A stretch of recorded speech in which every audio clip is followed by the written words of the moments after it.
Okay. All right, here we go. 100 IELTS Part 3 questions. Round robin. What are the main environmental problems in your country?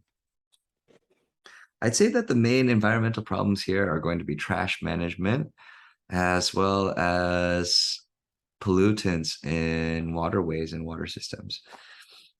It really seems like there's quite a bit of trash in the areas.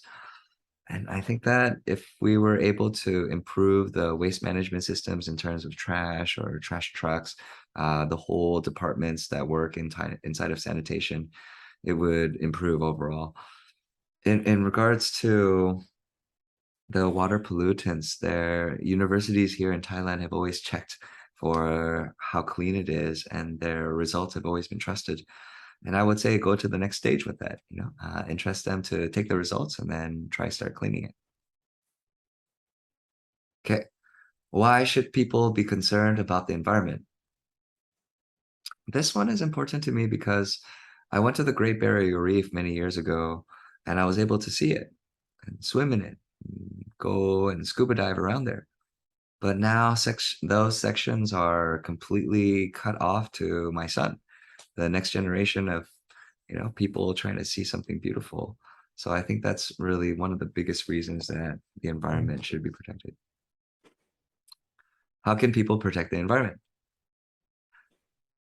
This starts at a macro scale that you look at everything, and then you go down to a micro level of what you can apply on your day-to-day basis. And I will quote Jordan Peterson here in one of his 12 rules for life. And he said, try to make something better everywhere you go. And I think that's the start in protecting the environment. Number 4, do you think money should be spent on protecting animals? 100% absolutely yes. Just like the barrier reef, the animals are a part of biodiversity that make going out into nature and seeing it so beautiful. And life in all of its various forms are animals too, just like plants. Number 5, do you think more should be done to protect natural beauty spots in your country? 100%. It's that budgets are really, really big, and there are an amazing range of ways that you can use them. And I think that where money is generated by taxes and systems should be going towards developing and protecting natural beauty spots in a sustainable way. That way you can generate tourism and income from it, from this budget in the government. What can a government do to encourage people not to harm the environment? In line with my previous answer, I would say that they encourage people to protect the environment by building these beautiful places that people go and enjoy of generations. And then we can always, people, I would say they always want to protect something that they enjoy, they value. Now let's talk about keeping in contact with people we know. And what different ways can people keep in touch with each other? Oh no, it's 99 questions now. Okay. People keep in touch with each other on a one-to-one basis and in groups. It's either online or face-to-face these days, and there are so many different ways inside of there. I can list a lot of different apps and platforms, but it's separated into digital and human, where you have to do it with your hands or your voice. How important do you think it is to keep in touch with friends? Why or why not? I've always said that history, those who know it, the richness of the story increases. And I think that when you have history with your friends, there's this amazing, amazing way that you share your histories by talking and keeping in touch and see how each other progresses. And it's never a competition or a comparison. It's just what a friendship is, being completely happy for somebody. Getting tired. Oh, this is hard. Okay. Which way of keeping in touch do you think is most popular with young people? Texting and emoticons and pictures and Instagram and TikTok now. But I wouldn't really say that friends keep in touch with each other on TikTok. So IG mostly, comments, direct messages, whatever messenger is popular in that country. That's the way that young people keep in touch with each other. Now let's consider the way in which people change as they grow older. 98 questions. Okay. What are the reasons why people change as they grow older? People change as they grow older because of experience and choices. Experience is the color that really paints our life and how we see and make our decisions moving forward in our life. If somebody has a hard time with a test, that experience teaches them something about moving forward to the next one, or the next barrier, or the next problem. And that makes us change and grow. Do you enjoy giving and receiving gifts? Why or why not? This is a complicated question for me. It takes a long answer, so I'll keep it short though for part three of this test. I think that giving gifts is one of the best things in the world. It can be physical, it can be an opportunity, it can be an idea, it can be a word. And that's something that you share without ever expecting anything. And that's something I always try to work on. I'm not perfect. On receiving gifts, I like things that are useful. And in common culture, it seems that lots of different gifts are not necessarily useful, but you just have to kind of use it or consume it, or else it goes to waste.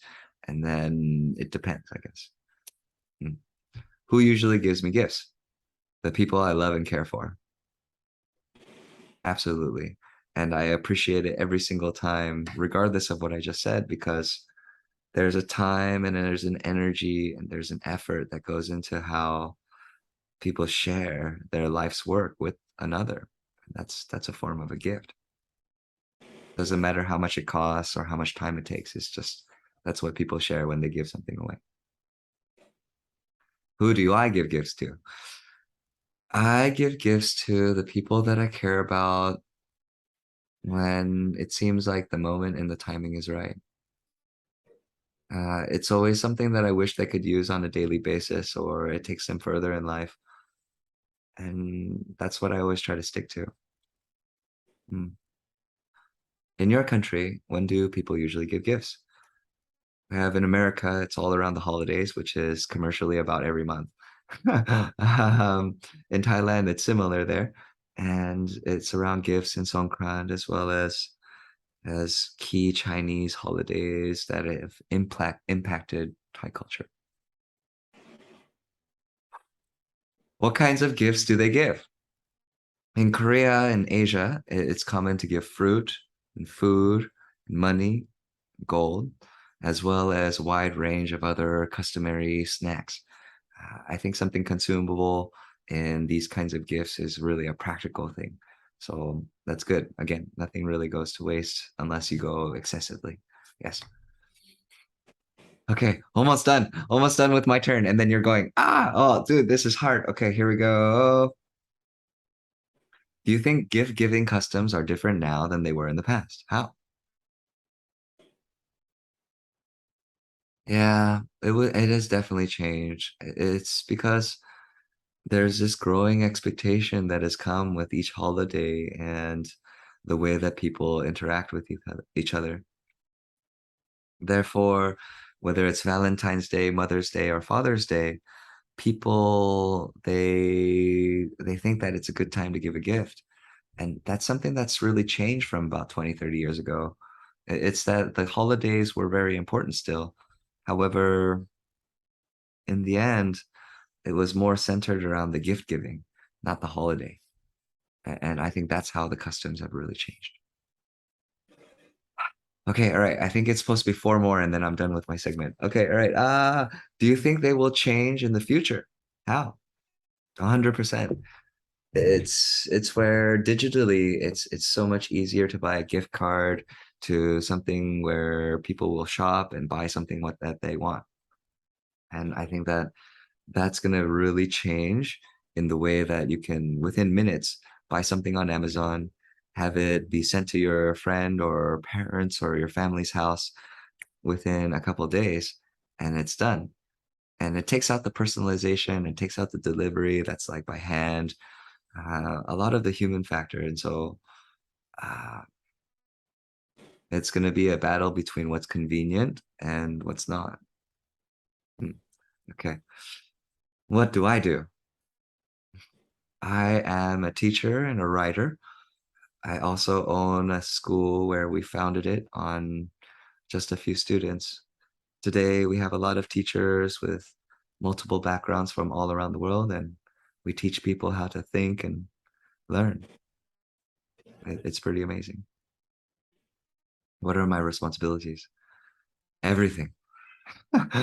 From web design to posting content to managing HR and interviewing people, I pretty much handle everything. And those are all my responsibilities because if it doesn't go well or if I don't do it, then there are things that hurt the people that work with us.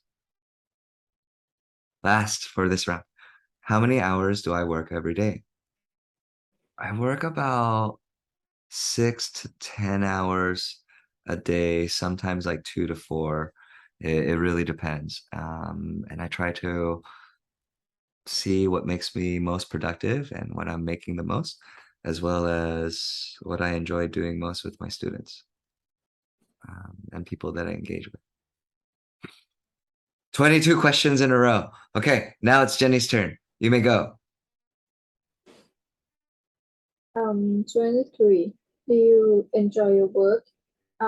As a student, I am enjoy my work, like my studying. Because sometimes I feel tired because it's hard, really hard, but I'm happy with it. 24. Is there some other kind of work you would rather do? Um, I I think I prefer like doctor or like nurse, maybe because I like math and science. So when I grow up, I want to do um, work that like use math and science.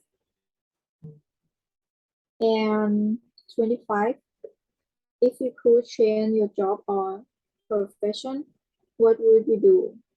Now I am student, so I don't think I have to change because now I am student and like I have to study and I want to study before I work. Excellent, excellent redirect for the question. 26, describe your education. Um, I think like before COVID, I study a lot and too much, maybe too much. I study and I have to study um, special, like with special tutor for preparing for like tests outside the school. And I use more of time, but I mean when I was young, was most of time with like studying. But I mean at that time it's not only me, my friend too. Like my social life, my social at that time is about studying. Yes. Excellent answer. All right. I like how you're just charging through. It's very nice. It's good. Okay. Here we go. Okay, next round, next round, next round. Okay, all right, all right. 27. What kind of school did you go to as a child? This is one of my favorite memories. I was at an elementary school in Los Angeles, California, very SoCal, and I remember wearing an Aloha shirt and being really small inside of a class with like 20, 25 other kids. And we were all singing these Hawaiian songs and like practicing the luau motion. And like, I don't know how to describe it in words, but it's that Hawaiian dance. And the kind of school that it was the kind of school that where it was just beautiful in the way that everything kind of came together and was nicely organized and there were no screens or anything outside. Yeah, yeah, yeah. It was just all about the moment. That was a very long time ago, like 30 years ago, maybe more. right? 30 years plus. Ah, Number 28. Did you go to a co-educational school? I think that refers to two genders, I suppose, right? Male and female. Yes, I did go to a school where it was co-ed. There were males and females. It's a little bit different from today with a few of the different terms and pronouns and lots of different cases. But it wasn't a big thing back then.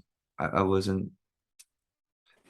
I would say that it was really good to have both groups interacting, and it was healthy engagement for me growing up, I would say. Mm. Number 29. What was your favorite subject as a child? That is a really good question. I haven't thought about that in a long time. I would say my favorite subject as a student. That is a tough question. I'm thinking. Give me a moment. Mm, Okay. I would say, in my humble opinion, my personal favorite subject as a child was photography. It's hard to pick because I had to go through like a lot of different years of school, and I think about my favorite class, and that was photography. I was driving for the first time in my life, and I had a friend where we just drove around and took pictures and tried to make things. And it was the first time that I could leave high school and go and eat somewhere else and drive somewhere else during school time. That was my favorite subject. Absolutely. Who was my favorite teacher? My favorite teacher was this guy named Mr. Smith. I can't remember his first name. It was just straight up Mr. Smith. I remember in fourth grade, he was telling the story of the Battle of the Light Brigade or the Charge of the Light Brigade, where I think I shared it with you. It's that all of these people, all of these soldiers are just running into bullets to die. And he grabbed a book and he threw it against the wall because one student wasn't paying attention. And then he just kept on telling the story and they synced it up perfectly with like a bomb part in the story.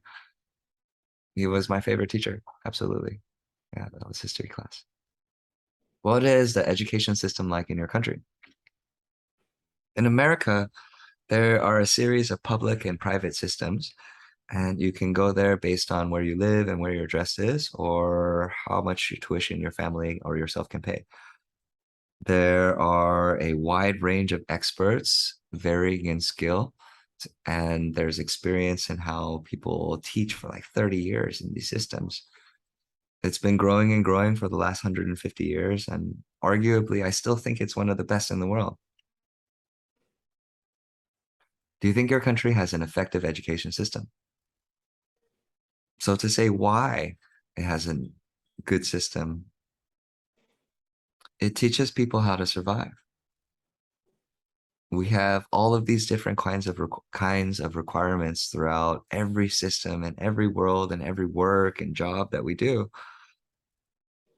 And when we learn how to survive based on requirements that are fair for everybody or the same for pretty much everyone, regardless of advantages, I suppose, it's good for people. It breeds and creates survivors. Do your friends have similar routines as me? Not at all. My routines are really different from the people I know. And it's not a good thing or a bad thing. It's just me in my life. I wake up really early. I walk in the mornings. I try to spend time creating value by writing, speaking no evil, hearing with heart and intention, thinking cleanly, and building my routines around all those ideas. Do you generally like routines? Some things with food and exercise, but with work and creation, I think it has to be pretty dynamic where there's always some kind of new element to it. So that's where it's not a routine. Let's think about how people feel about routines. 97 questions. Do young and old people have different attitudes towards routines where you live? Generation gaps, 100%. A 70-year-old person is just not going to understand how a 16-year-old person can spend 9 hours a day online. A 16-year-old cannot understand how an old person could not check their email or their phone for like a month. So that creates completely different perspectives to routines. What are the benefits and drawbacks of having having a daily routine? Oh, this is really hard, Jenny. Oh my God. Okay.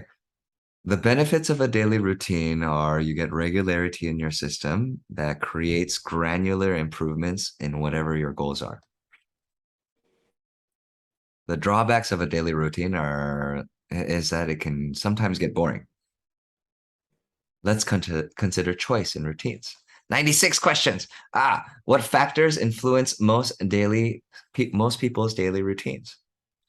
Culture, life, diet, upbringing, culture, again, society, their social environments, the way that they're influenced by the people that love them or are in their household.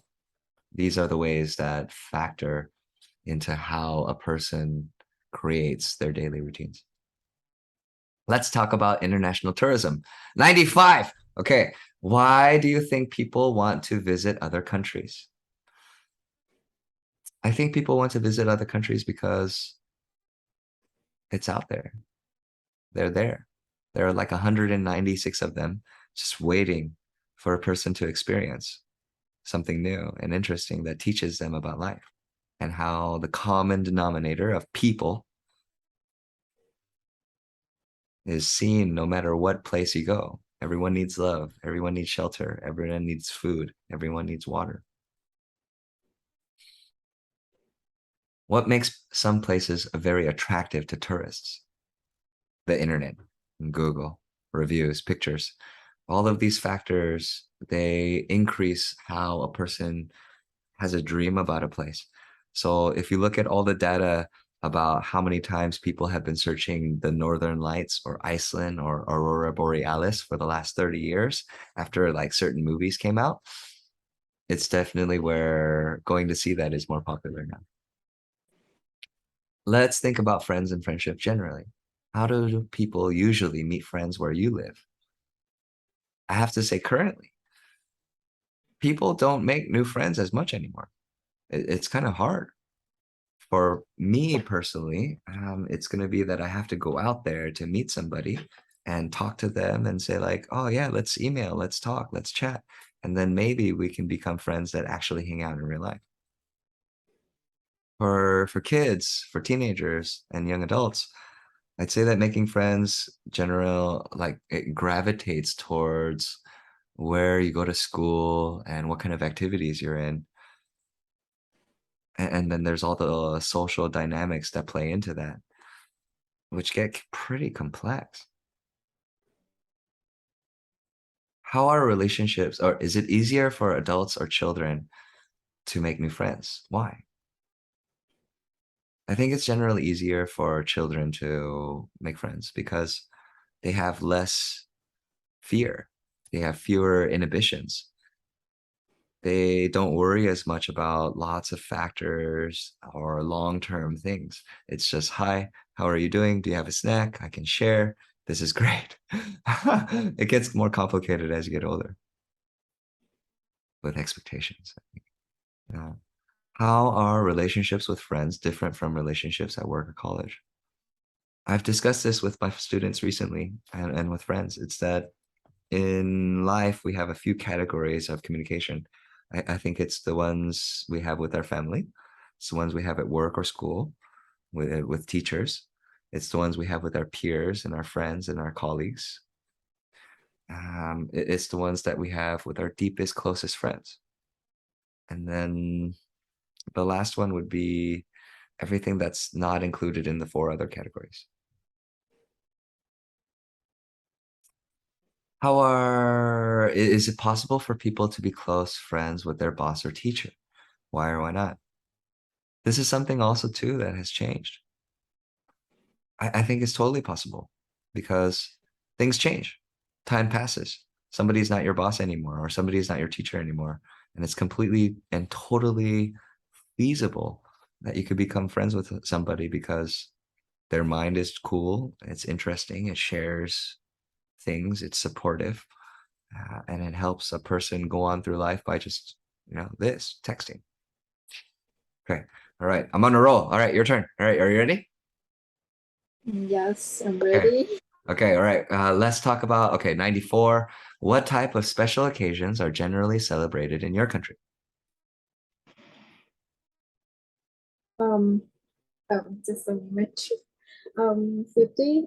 What type of special occasions are generally celebrated in your country? Maybe in New Year Day, and most in Songkran Day.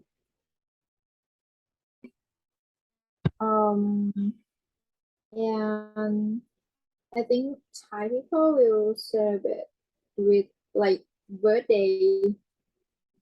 Yes, maybe because of me. I think it's on birthday, like family's birthday or friends' birthday. Oh, Okay. Let me help you here and make it cleaner. All right. Just a moment. It's a little bit confusing with the extra ones there. And I'm going to fix that right now to make it easier for us. It starts with the let's part. Gotta delete these. Boom, like this. And then boom, like this. Okay. Bump, bump, bump. All right. And then here, let's think about bump, bump. Okay. There you go. All right. And you give yourself a little bit of time to collect yourself, right? And we're going into 50, 50. How has the role of elderly people in the family changed in recent times?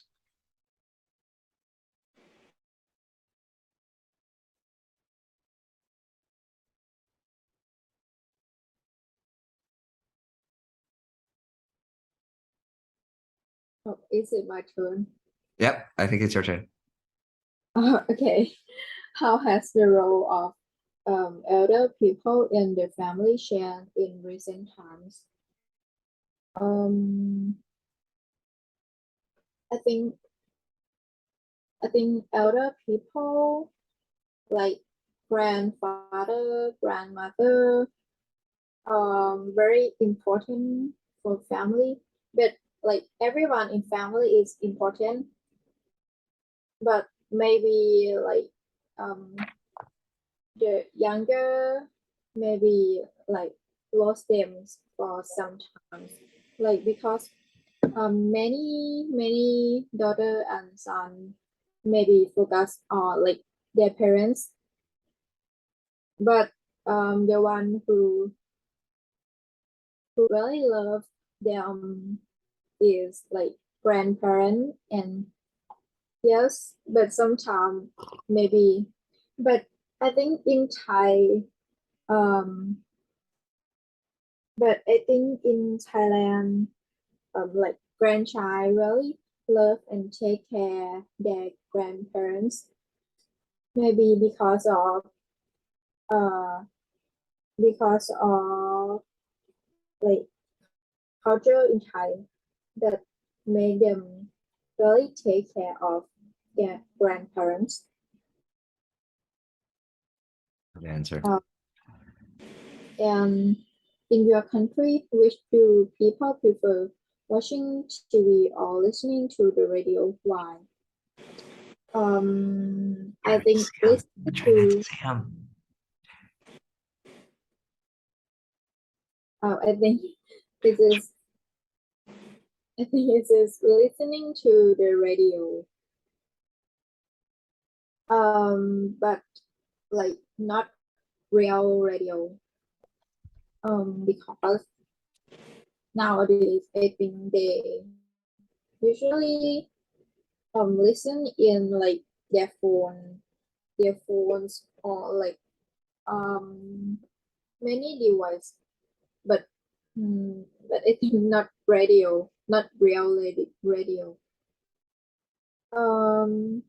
But I think in Thailand have many people watching TV too, but uh, I think like they want to watch like something that they want, so they they should watch in like YouTube or Netflix to like, so if they watch in YouTube or Netflix, they can choose like what they want to do, but in television they cannot.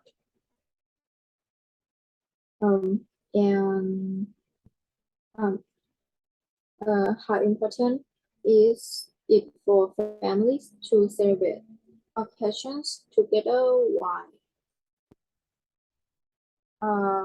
I think it's really important because it is a time that many people in family can meet, to, like can spend time together for like beautiful relationship. Yes. Smooth. That was nice. You're doing a good job, Jenny. Okay. We have, all right, 52 here. What kinds of programs are most popular? These days, there are a wide range of programs, and it's really tough to say which are most popular.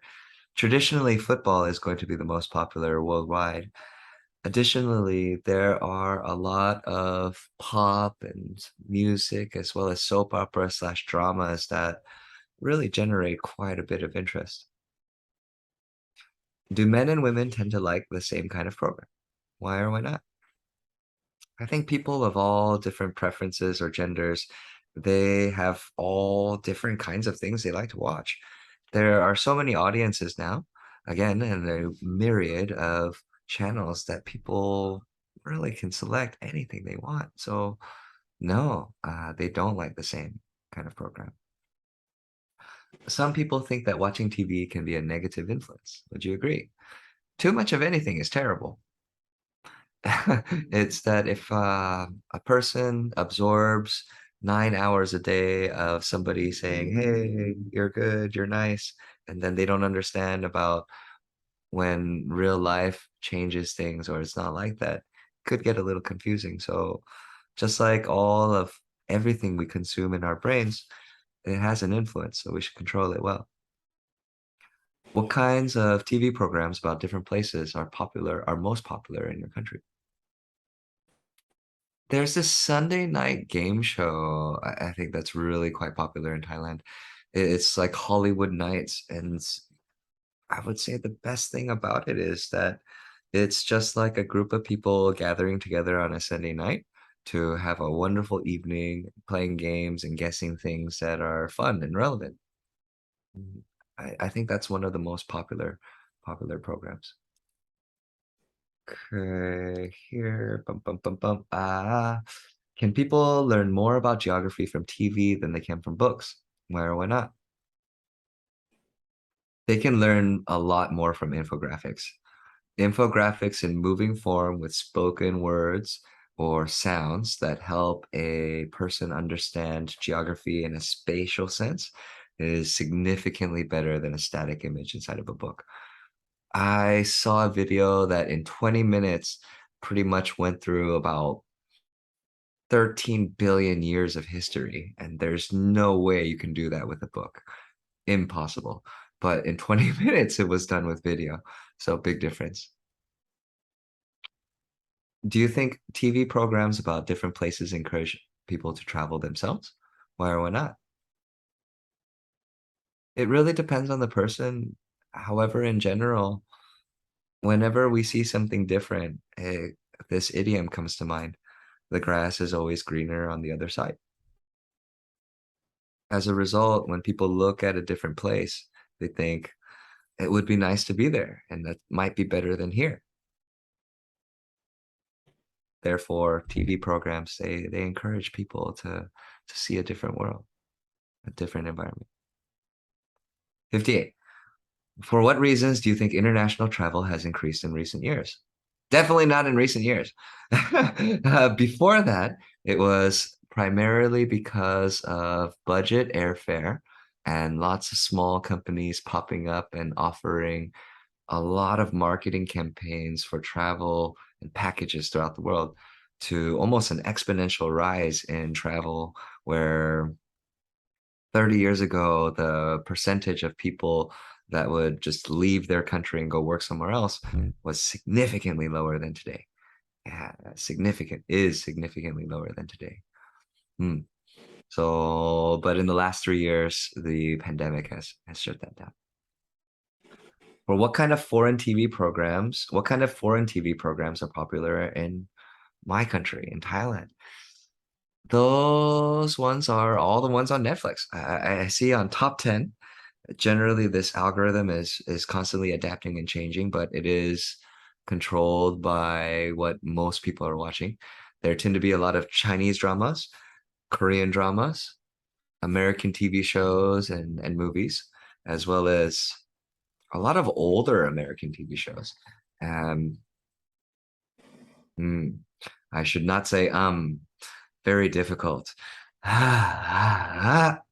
Those are the foreign TV shows people tend to watch because Netflix is such an easily accessible app as opposed to like trying to find a lot of different sources for foreign shows or TV shows made abroad. What are the advantages of having foreign made programs on TV? When a person's bubble is limited to one language or one culture, they start to think that the rest of the world is like that.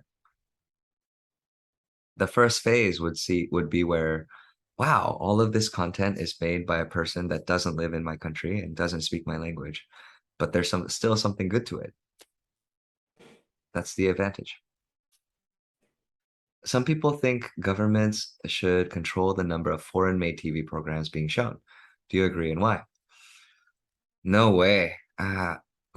People should be able to choose what to filter on their own, collectively within checks and balances on common ethics. So common ethics are where people should not be exploited, children should not be hurt, people should not be hurt, there should not be bodies. There are plenty of smart people in the world that can agree on a system of rules. With governments, it's that it's almost too much control that it affects how people see issues, which is a long conversation. Now let's talk about children in TV. And I got 10 more to go here, and I'm going quicker and faster. Okay. What do you think are the qualities of a good children's TV program?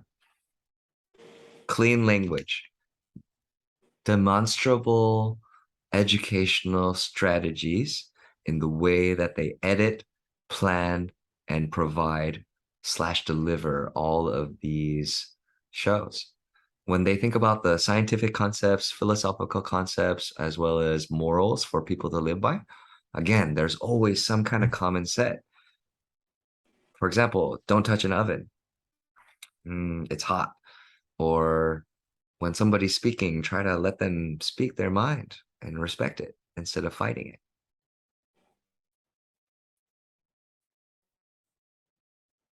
Mm.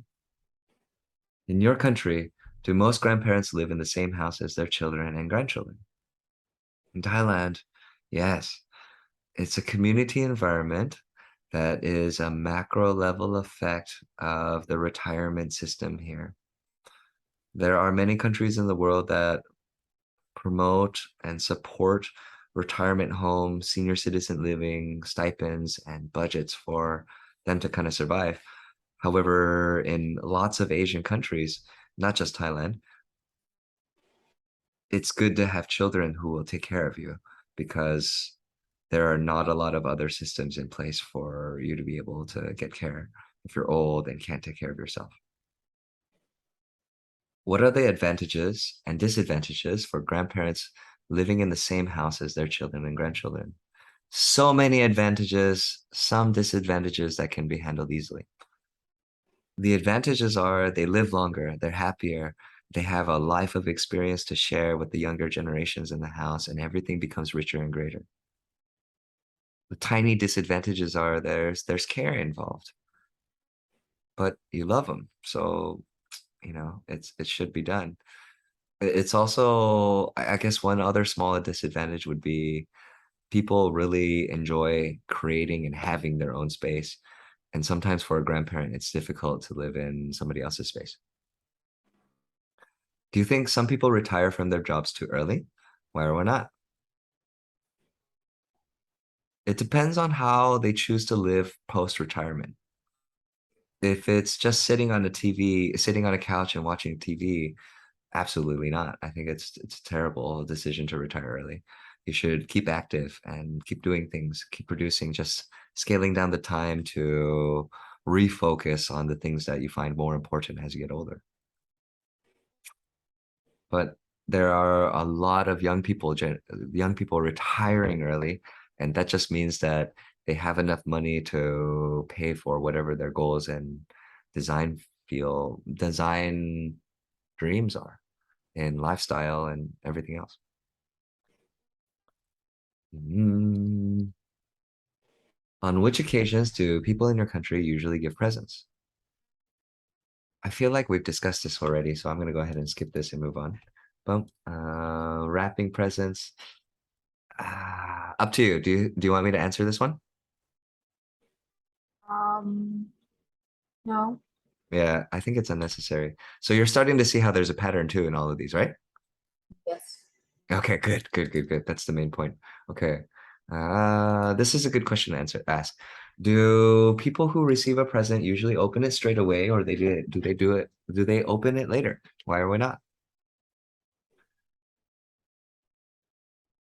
Mm, it depends on the situation. If it's like a birthday party and everybody's watching and everybody's sharing gifts and it's gift sharing time, then that's the time to open it up right away. However, if it's like a gift where somebody has given it to you and it's on the side, not too many people around, there's no event, it's good to like accept it humbly and politely and just kind of open it later. Especially if it's like an envelope or money even, it's better. Yes, because in business, one of the things that people used to do was they would hand over money and then the person would take it and they would immediately start counting it, right? And that would be like a clear indicator that this is a business relationship. Yeah. Let's talk about rooms in general. Which room do families usually spend the most time in now in 2022? Why? Currently, it's the bedroom or the office. It used to be the living room or the dining room where people would eat all of their meals together, as well as maybe engage in games or activities or conversation after dinner in the meal or after dinner in the living room or after lunch even. However, because of I think the way people work and how a lot of things have changed in many families, people tend to spend a little bit more time in their rooms as opposed to like maybe 30% from before where people only sleep there to like maybe 40 or 50. What types of things do people usually put on the walls of their rooms? Traditionally, people used to always put posters and to-do things and items and bulletin boards, as well as paint and art, pictures and photos. These days, though, I see less and less. I have them all around here. They used to be in the view, but not anymore. Remember, some of this test will be online as well, right? Mm. Sometimes it's a paper-based and live. Yes. But when it comes down to spending that time, or excuse me, putting stuff on the walls, it's again happening less and less. Question number 69. Is it more important for a room to look nice or to be comfortable? Why? If it's your house, it should be comfortable and functional and look nice. It's not either or. It's got to be all because it's your house. It's the time you spend, it's the place that's your safe place in the world, and it deserves to be like that. Let's go on to talk about interior design. How can different room colors affect the way people feel? This is an easy answer. In psychology, there are so many reports on how color affects mood. Yellow, bright colors or green are conducive to brainstorming or creativity or even happiness. And there are multiple reports of this kind of concept being applied in offices, companies, and schools all across the world. So colors are really important. Now let's talk about holidays. Okay, switching topic. All right. How often do you usually get a holiday from work or college? At our company, we take the 25th of December to January 2nd or 3rd off every year as a company. I sometimes work inside of there, but I always take it easy, and we try to always go somewhere as a family. I think it's important. I really, really do. In years past, I haven't been able to take them as much, but recently in the last few years, we've been able to take more trips. So I see that as progress. 72. And last for this round, even though we deleted a bunch, and we'll switch off. Do you usually stay home when you have a holiday, or do you go somewhere? Why or why not? It's about 50-50. With the pandemic and the way that virus travels and how it's this retardant, right? It's this feeling that you don't really want to go anywhere. That's why it's 50-50. Hmm. Yes, but I really love going to places that are beautiful where I can just relax like a cat. Okay, all right, your turn. 5, go.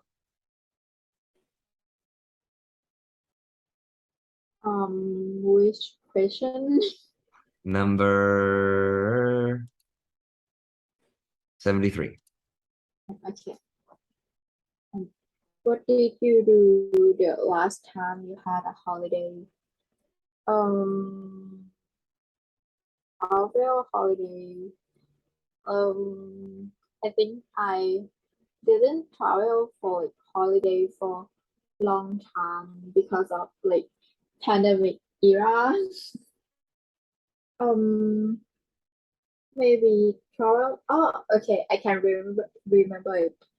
Um, I traveled to Japan before COVID, but at that time in 2019, it is already had COVID-19, but like every people didn't know at that time, so I can go to Japan at the time. I really love Japan.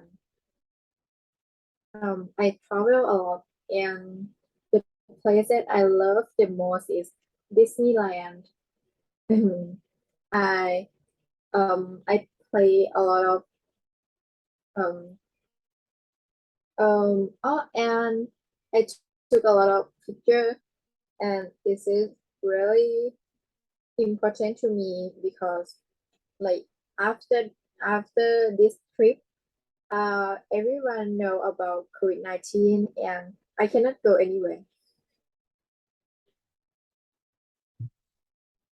And do you wish you had more holidays? Why not? Yes, I wish I had more holidays because like sometime I want to have a break and like travel. And like traveling, like uh I have to like travel for like many days, not just 1 or 2 days. And do you often watch sports? Actually, I don't. Mm, I think I don't like to watch it, but I can watch it, but prefer to not watching it.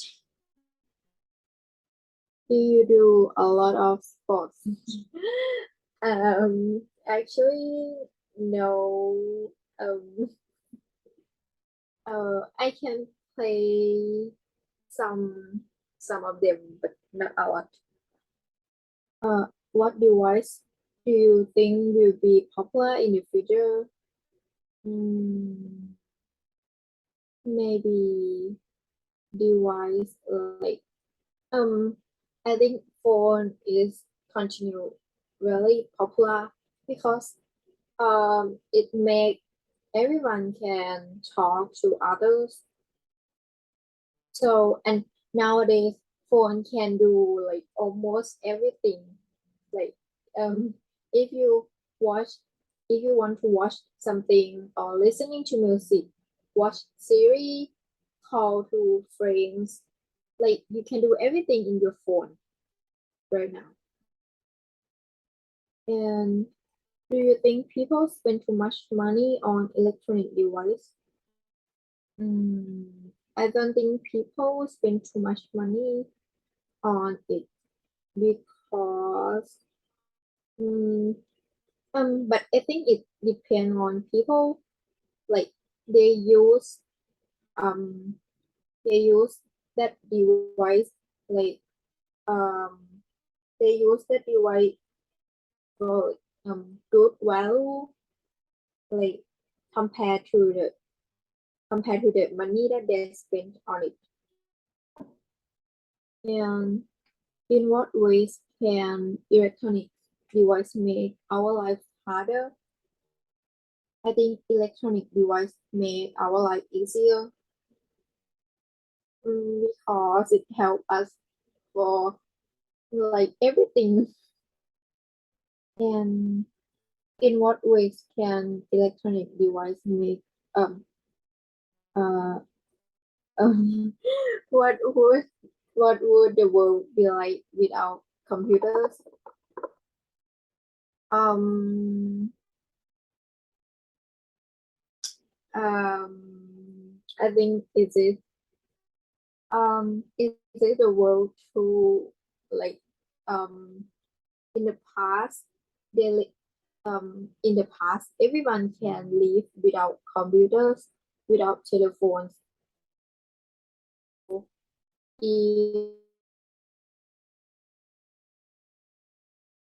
Would you like to finish it up, or do you want me to take the last two?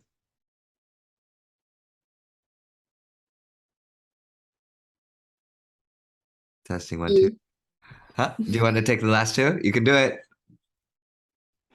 okay. Um, should children be taught to use computers at school? I think they should. I think like not only at school but maybe in their house. I think children should learn how to use computers because it's really important. How do you think computers will change in the future? Mm, I think about maybe the cost, like in the future, computer, in my opinion, in the future, computer will have like lower cost than now. Yes, and